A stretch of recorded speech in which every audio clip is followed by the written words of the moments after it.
natural resource policy in a way that's harmonious to benefit future and present generations, right? And those are very strong arguments. Those are the kind of arguments that we, oops, sorry. Those are the kind of arguments that we encounter in Norton. Those are the kind of arguments that we encounter at Wilson. Those are the kind of arguments that Wilson thinks Leopold was most fond of.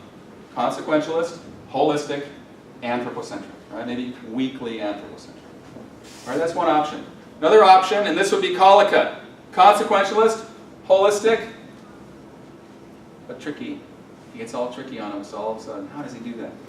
More than anthropocentric, moral status in something other than human beings or human communities. But he's still consequentialist. He's Darwinian. Remember, these guys share Hume, Smith, Darwin, right? Norton, Wilson, Collicutt, all share that ancestry. Hume, Smith, Darwin, right? They're hardcore, committed, dyed-in-the-wool Darwinists, which means that they have to be consequentialists, right? Because if you're a Darwinist, then your theory of morality is that moral norms, the purpose and point and the reality and the meaning of a moral norm is to provide for the future long-term future flourishing of a human whole, the whole human community. But Collicutt does this tricky thing, you know, where he thinks, okay, man, I'm going to bootstrap some moral status onto non-human beings, even though I'm a consequentialist. Anyway, but the problem of doing that, the difficulties Collicutt and others have encountered in making that move, has led other thinkers like Holmes Rolston and Milstein goes a long ways down this track too, to being a non-consequentialist, to being holistic, and being more than anthropocentric. So see how one term changes as we get more exotic, right? Simple anthro, holistic conservationism, right? Those guys are all consequentialist, holistic, anthropocentric. Wilson and Norton, right? Get a little more exotic with Collicutt, but we're still consequentialist and holistic, right? Then we start getting really, because not only are we more than anthropocentric, but we're also non-consequentialist, okay? And that's what Rolston is. And those are the neo-Kantians, okay? The non-consequentialists are the neo-Kantians and others, but we'll read the neo-Kantians as our leading examples of non-consequentialist ecocentrists, all right? So for Leopoldian land ethicists, very simple point, the right natural resource policy is the one which is most protective of the values and interests of the whole community, right? Remember, a thing is right when it tends to preserve the integrity, stability, and beauty of a biotic community. It is wrong when it tends otherwise. What is community for a Leopoldian land ethicist? The source and center. Again, that's the answer to what has ultimate value in natural resources. Well, community. The community does. Source and center of value in natural resources. And community includes land, air, water, wildlife, as well as non-human genetic lineages, species, etc., and ecosystems. So Leopold can be construed as either and a radical environmentalist. Can be construed as either a far-sighted, okay, and I'm just reiterating what was above there, okay, and I'm adding, or some combination of two or all three, and that would be a radically pluralist Leopold. A thing, a natural resource policy, and I left out the environmental virtue ethics reading that we read at the very end of the term from Collicutt, but that's another possible. But we're not focusing on, we're just going to stick with the neo-Humeans versus the neo-Kantians for the time being. All right, and just a reminder again, Leopold cannot be a utilitarian because he's a holist. And utilitarians are all about pain and pleasure, and you need a cognitive structure, right? And there are no cognitive structures to holes. So Leopold is a consequentialist, but not a utilitarian, and that's why he has to be fit somehow into this neo-Humean tradition, right? And he doesn't have to be, but that's where it makes sense. And since Darwin fits in there quite well, and of course Leopold was a Darwinist, that all ties together quite nicely. All right. So that's what's going on. This is the norm that Leopold proposes for us. A course of action is morally right when it tends to preserve the integrity and stability of the community, etc. This is all kind of, again, reviewed. Let's just move on. And then this is where we're going, you know, later on. Drop the beauty part in that. What's that? The beauty? Yeah. Yes, I did, didn't I? I know. Well, because a lot of ecologists are a little bit apprehensive about using the term beauty as a norm, as a management norm, because it seems to be quite subjective, you know. That's a whole other avenue we could go down, environmental aesthetics. You know, then we'd encounter a bifurcation in thinking about aesthetics too, between those who argue that beauty is primarily or entirely in the eye of the beholder, which is what scientists tend to think, right? From a scientific point of view, beauty is entirely subjective and squishy, and you know, it's just totally relative, and it's in the eye of the beholder, right? Whereas other aestheticians insist that no, there are objective features of beauty. The Greeks were all about that, by the way.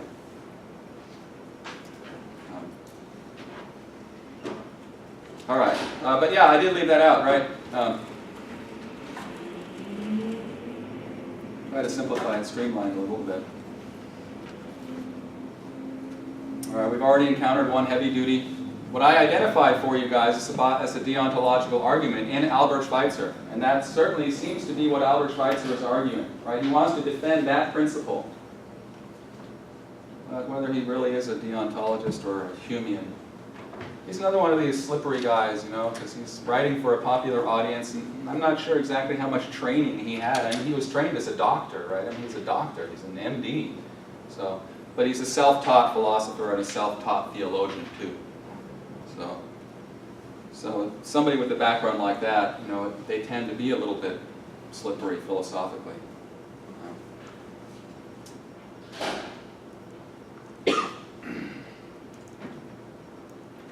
All right, enough of that. Okay, moving forward. So Norton would offer his own interpretation of thinking like a mountain that we've gone through, and I just want to remind you guys of it because I want to present it side by side with Collicutt's interpretation of thinking like a mountain. Remember, this is the incident with the wolf.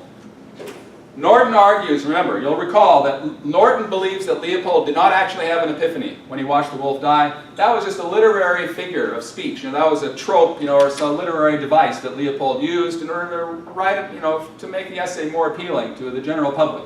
But it didn't really happen that way, because Leopold continued to support predator eradication for another 25 years or so. So he didn't have an epiphany. What happened was that Leopold continued to promote predator eradication until 1933. And he did not reach, according to Norton, he did not reach his breakthrough realization about the land ethical wrongness of predator eradication until after 1933. And this implies that Leopold transformed from a proponent to an opponent of predator eradication, not because of any kind of metaphysical shift, some kind of amazing insight into the nature of value, but rather as the result of his experience on the ground as a forester and game manager. So his transformation was the result not of adopting a non-anthropocentric or a more than anthropocentric axiology, but rather of his accumulated knowledge of the relationships between human well-being and the well-being of ecological wholes, right, of which wolves are an integral part. So Collicutt comes along and takes issue. He would take issue. I realize you don't read this from him, but if he was to take, you know, make an effort to interpret thinking like a mountain, this is what Collicutt would say. Leopold did have an epiphany as he stood watching the wolf die. He did not yet fully understand the scientific basis for our moral ecological obligations toward wolves. He did, however, according to Collicutt, begin to recognize that wolf packs are inherently valuable to their ecosystems. Due to their inherent value, moreover, wolf packs have direct independent moral status. Right? These are all things that he's claiming 35 years later in the land ethic. Because wolf packs have direct independent moral status, humans have direct independent moral obligations. Right? Obligations other than just, well, let's save the wolves because they're good for the range. Right? Those would just be practical, prudential, human-centered reasons to protect, to respect wolves. Right? Let them do their job. They have a very important job to do in the ecosystem. Let them do it, because that's good for us, right? Yippee, USA, we're number one, right? But no, that's not what the point that Leopold came to, right? According to Collicutt, he came to the realization that wolf packs have, because they are inherently valuable to their ecosystems. Their value is not attributable to humans using them or or taking advantage of their services, right? Their value is inherent to the ecosystem. So that means they have direct independent moral status, and that means furthermore that we have, these are huge steps by the way, right? These are giant strides from saying they're inherently valuable to saying they have independent moral status to saying that we, us humans, have direct independent moral obligations to preserve, to respect them, if necessary, restore them to their ecosystems. So according to Collicutt, Leopold waited to change his official view of predator eradication until after he was confident in his science, until after he had accumulated enough empirical evidence to lend scientific credibility to his 1909 epiphany. According to Collicutt, the metaphysical axiological transformation that inspired his mature land ethic began in that moment with the wolf. The hypothesis that wolves are integral to land health was not scientifically corroborated until much later. This accounts for the long delay before Leopold finally renounced predator eradication. All right? All right, and so Leopold would conclude that because wolf packs have, Leopold, according to Collicutt, this is what Leopold's saying, because wolf packs have direct independent moral status and humans have direct independent moral obligations toward them, this should be recognized at law. Wolf packs ought to be recognized legally and morally as holding something like rights to life and liberty, at the least. Rights to be left alone. It's kind of a sad story about that Gila wilderness area that you can read about if you read Kurt Mein's biography, or any biography of Leopold, but it was mentioned in that clip from that movie that we watched at the end of class on Thursday, that Leopold, that the nation's first, our country's first wilderness area, officially designated wilderness area, was established upon the recommendation of Aldo Leopold, I think in 1921.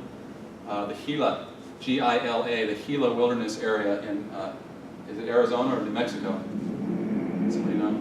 Yeah, I think it's Arizona. Anyway, but sadly enough, Leopold, through his work in predator eradication, was also largely responsible for having, not personally responsible, but you know, he could have probably stopped it, but the wolves were all extirpated from the Gila, from that area. And so when they made it a wilderness area, they didn't consider the fact that hunters might need to get in there to cull the deer herds. And sure enough, the deer herds overgrazed everything and caused all this damage. And then finally Leopold agreed that they had to build a road. It was the largest roadless area. And I think in the country, and now I think the largest roadless area is the Olympic National Park. I'm not sure. Anyway, don't quote me on that stuff. You know, I get in over my head on anything other than philosophical questions, but actual questions. Generally, I'm accurate. But it was a roadless area, right? It was really pretty untrammeled, right? It was wilderness. It was untrammeled by man, to use the language of the much later Wilderness Act of 1964. But they had to cut a road through it, is what happened. They had to cut a road through it in order to, because hunters couldn't get in to take care of the deer. But if the wolves had been there all along, then that never would have happened, and they never would have had to put that road through there and, you know, and scar that area. So anyway, some lessons are learned only through trauma and difficulty. All right, but Leopold was definitely on board with not necessarily granting them legal rights, but at least some kind of legal status reflecting the role that they play in their ecosystem. And not just allowing, you know, crazy people shooting them from helicopters. All right. So the next 4 slides just give us the 4 different axiological orientations. All right. So let's just, I'm not sure if I need to go over all of these, but this also gives you the names of the various people we've studied, or at least that I've referred to. Some of them we haven't read, a lot of them we haven't read at all. And notice the order in which they're always going to be arranged, except you know, where they don't fit. Like utilitarianism only fits in an individualistic quadrant, right? So we're not going to encounter utilitarianism. But every time I put these on my chart, they appear in the same order. All right, from meta-ethically subjectivist to meta-ethically objectivist. And And this is all, notice all these philosophers I've listed up here are all mainstream guys. All guys. Because this is our mainstream ethic, right? This is our mainstream system of moral reasoning. I mean, these are the different systems of moral reasoning that all fit into an anthropocentric umbrella. And we start to get more exotic, and these are the animal rights people, culminating, of course, in the Albert Schweitzer, the biocentrists.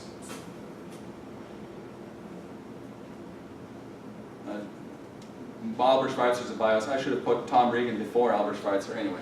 But this is not a class in animal rights, okay, or animal liberation, or animal welfare ethics, I think is the generic term that we use for that, for animal rights literature. Animal welfare ethics. This is not a class in animal welfare ethics, that's right, it's a class in environmental ethics. So we don't spend very much time at all. We spend only one class. We do read Tom Regan. I like to read Tom Regan because he's a neo-Kantian, and he fits in, and his essay is real simple and straightforward. So, and we do read Tom Regan, but obviously we don't read any of these others. But I just like to make sure people are aware. Peter Singer's been the most influential. Well, Peter Singer and Tom Regan are probably the two most influential animal welfare ethicists coming from utilitarianism. These same debates, right? These same Enlightenment debates about the nature of value. Peter Singer, the utilitarian, is going to insist that, there's no suprasensible noumenal realm that we can know about that gives us insight into moral rules. It's just feelings, man. That's all there is. And then, right? And that's what the utilitarians were arguing way back in the 18th century. Meanwhile, the Kantians were arguing, there is this suprasensible noumenal realm of knowledge that we can grasp that gives us moral guidance. And moral guidance is purely rational. It's not biological or emotional. It's cultural and rational. All right. These guys, the conservationists could be, some of them could be, I don't have, where do I have them? Yeah, I have Gifford Pinchot here. He's obviously a conservationist. And so he could be thought of as an individualist. But really, the more I reread Pinchot's work and the early conservationists, the more I'm convinced that they're really actually all about, they're also holists, they're also communitarians. I mean, Pinchot's all about America, right, and using resources to make America great, and talks about the role of women and raising children and all this stuff. And he's clearly not just an act utilitarian, he's a rule utilitarian. And a rule utilitarian could certainly be considered a holistic anthropocentrist, right? Because as soon as you become a rule utilitarian, you're thinking about rules that encompass, that apply to everybody. You're thinking about the whole community. So I think that's reasonable to throw Pinchot. In a sense, Pinchot, there is this continuum, right, between Pinchot all the way down to Wilson. I mean, Wilson sounds a lot more radical, right? You never hear a radical environmentalist appeal to Gifford Pinchot as his big hero, right? That just doesn't happen. Pinchot's an establishment figure. He's a skull and bones guy, actually. Whereas Wilson, yeah, absolutely. I'm losing my bear. See my bear? I'm seeing a bear on here. Bears are very powerful. Yeah. So where was I? All right. But we've studied, so these guys, so Norton's Leopold and Wilson could be considered conservationists. They really could. They're kind of rule utilitarians. They're holistic conservationists, right? But they also could be considered neo-Humean. Their background is either in utilitarianism, in rule utilitarianism, or they're probably more accurately described as being neo-Humeans. And then the rest of this stuff we don't need to go over today. All right, and this is really the most likely place where we would understand where someone who self-describes as a radical or fairly radical environmentalist, someone who has strong views about the importance of preserving species, wildlife, wilderness, etc., etc. Did you want to sign the attendance sheet before you depart? Yes. Okay, and then we can get it going around too. I thought I said this right here. Yes. No. actually sent Today is you what, an the email about 26th? it. Yep. There you go. And if you could, on your way out, send it way back there. Yeah. Thanks. Tell me your name again. Helen Hendrickson? Helen, yes. Yeah, I thank you, sent Helen. you an email. All right, sorry. All right, so this is the most likely home, philosophical home, all right? This is the most likely philosophical home for a self-described tree hugger, all right? All right, but enough of that. So now, Norton is going to interpret, as we know, Norton interprets Leopold as a long-sighted, consequentialist, holistic, anthropocentric thinker, all right? Norton emphasizes Leopold's rejection of Pinchottian conservationism. Leopold evolves over the course of 25 years of on-the-ground experience as a forester. Leopold evolves from being a Pinchottian conservationist to being a holistic conservationist. He never actually rejected anthropocentrism, however. All right? And, moreover, the radical enviro does not need to reject anthropocentrism in order to be true to her creed of radical environmentalism. That's part of what Norton is trying to convince us of. When Leopold rejected Pinchottian conservationism, he became a weak anthropocentrist, and of course these are the characteristics of weak anthropocentrism. Right? It's long-sighted, treats ecological wholes as though they are valuable as ends in themselves, although that metaphysically they're not making a commitment to that at all, because they don't want to, they can't. It's a linguistic morass of problems that they just want to avoid, right? Norton's this guy, he warns us against making questionable metaphysical or questionable, I think he says ontological, which just means the study of being, and it's kind of, it's in a way, it's a part of metaphysics, really. Ontology is kind of a part of metaphysics. Anyway, but Norton's all about avoiding questionable metaphysical commitments. And the claim that ecological wholes are indeed ends in themselves, do indeed have status, he would look at that. That's a very questionable metaphysical commitment. And I'm unwilling to make that kind of commitment. You know, I believe in science. He's another, you know, like Leopold. Leopold, too, was very skeptical of making metaphysical commitments.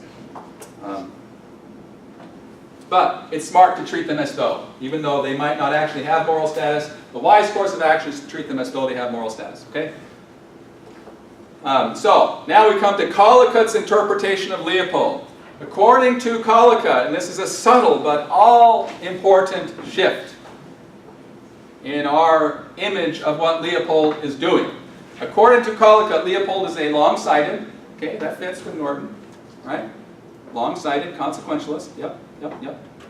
Holistic, yep. Norton fits there too, okay. So they agree. But uh-oh, Collicutt suddenly stepped deep into the metaphysical waters, hasn't he? Oh no. And they have the same philosophical ancestry. So how can this be? This is our little introduction. Now we're ranging off the reservation out into the wild of non-anthropocentric values, or more than anthropocentric values. Collicutt emphasizes Leopold's use of the idea of community to ground his land ethic, and then it's just a series of quotes from these are quotes from Leopold himself. Ecology enlarges the boundaries of community to include soils, waters, plants, and animals, or collectively the land. A land ethic emerges when we learn to see land as a community to which we belong, not as a commodity belonging to us. According to Collicutt, Leopold did eventually come to reject anthropocentrism. Killing the wolf was the beginning of Leopold's acceptance of the ecocentrist view that ecological wholes have independent moral status. So Collicutt's Leopold is a more than anthropocentric, or you say ecocentric, holist. Or I could say a holistic more than anthropocentrist is actually how I prefer to say it. So in taking the position that biotic communities, or communities of any kind, even human communities, also are sources and centers of moral value, not just human individuals, Leopold is at odds with most of modern 18th, 19th, 20th, and 21st century moral philosophy, because modern moral philosophy is focused on the moral value of individuals. Modern moral philosophy is skeptical of holistic moral concerns because the community as a whole is not a locus of consciousness and therefore does not have likes and dislikes. So it seems, from a modern perspective, it may seem unintelligible to say that communities or wholes make claims to moral value. David Hume and Adam Smith, as I mentioned, were unique among modern moral philosophers in arguing that moral sentiments are not all reducible to the self-love of individuals, and that community interests carry moral status in their own right.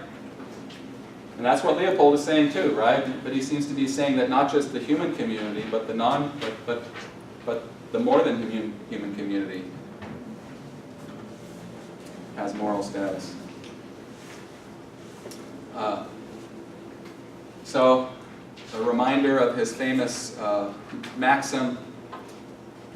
That's a consequentialist maxim, but what it invites us to do, it invites us to articulate a non-consequentialist understanding of integrity, stability, and beauty of the biotic community. Non-consequentialist, certainly not, doesn't matter whether it affects us in a good or a bad way. It's just right if we do it that right. If we make land management decisions in such a way as to preserve the integrity, stability, and beauty of the biotic community, then how it affects us is irrelevant, right? It's just so. Leopold is mixed up with some neo-Kantianism and some neo-humanism. Collicutt insists he's just a straight-up neo-human, and he adopts Darwin's theory of the evolution of morality straight up. And this is why we should extend ethics to the land. Milstein takes issue with all these arguments, but you haven't even read Collicutt yet, so I'll slow down a little bit.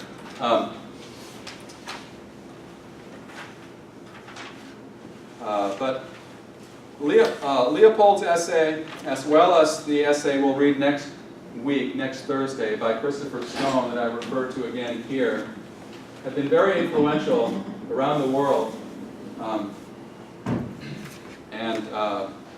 Two countries, at least two countries, have incorporated this idea that ecological wholes have moral status, or should be at least accorded legal recognition. Ecuador and Bolivia both have clauses in their constitutions providing for legal rights in non-human entities. And I don't know, those are very new constitutions, so I don't know. That's one goal of mine, is to go down there and study the situations down there and see exactly how that has affected their land use.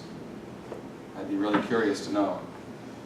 But they're very new constitutions, right? These Ecuador and Bolivia have recently, adopted fairly, I think both of them in the last 15 years or so. So there's probably not a lot of data yet about how those provisions in their constitutions have actually affected their land management. But those countries also have very sizable indigenous populations. In fact, the president of Bolivia, is he still president? Evo Morales? Anyway. He's an indigenous man. So it's to be expected that those two countries would adopt, right? I mean, we think of that as kind of an indigenous perspective, the notion that the non-human parts of our world have moral status. So anyway, Collicutt's reformulation of Leopold's maxim. This is where we're getting into Collicutt a little bit. So I'm giving you a little preview of what Collicutt is going to do with Leopold. Collicutt reformulates Leopold's maxim. A thing is right when it tends to disturb the biotic community only at normal spatial and temporal scales. Right? That's kind of an adaptation of a thing is right when it tends to preserve the integrity, stability, and beauty of the biotic community. Right? This is how we determine right from wrong natural resource policy. Well, does it disturb the biotic community at normal spatial and temporal scales? Normal based on what ecologists have learned about, over a long period of time, how that ecosystem has maintained its stability and its integrity, right? And there are changes that take place, but they take place at a scale and on a pace that the ecosystem can easily keep up with, right? But when humans change an ecosystem, change a biotic community on a large scale and rapidly, then many times that biotic community loses its capacity to renew itself and the land dies, right? That's what happened in a lot of the Southwest. A lot of Leopold's education as a forester came about through observing the effects of grazing on the delicate lands in the Southwest. All right, so a thing is wrong when it disturbs the biotic community at such a rapid pace or on such a large scale that the biotic community is unable to renew itself. And so there are many examples. The most glaring example is this anthropogenic global climate destabilization. Just think of the scale at which we're changing the geological chemical structure of our atmosphere and our oceans. Humankind is acting. I didn't come up with this, I forget who did, but this is a cogent insight. Humankind is acting as a geological agent within a 200-year time period. Just a tiny little blip of historical time. And yet we're acting as geological agents by digging up all these fossil fuels and burning them. Pretty amazing. But it's fueled this amazing culture too. Wow. All right. All these fossil fuels. So how does Collicutt propose to resolve conflicts between different kinds of obligations that we have to different elements in our community? We have obligations, according to Leopold and Collicutt, we have obligations to preserve and protect the land, ecological wholes.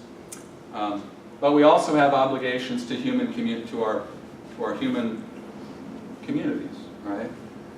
And our human economies.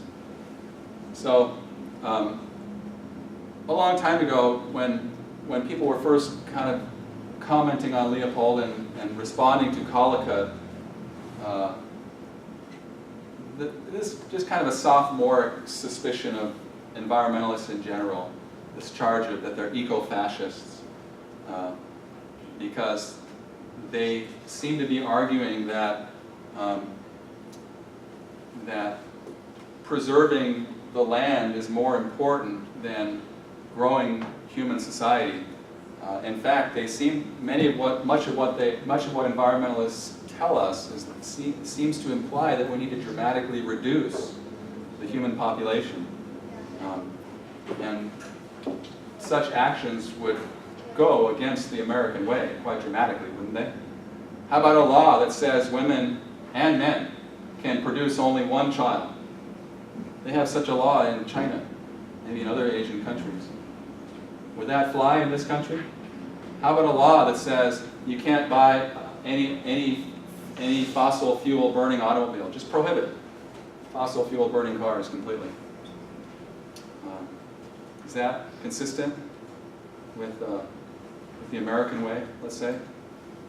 Probably not.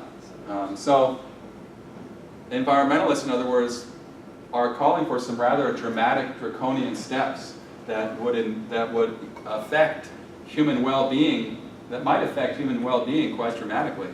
And so who are they?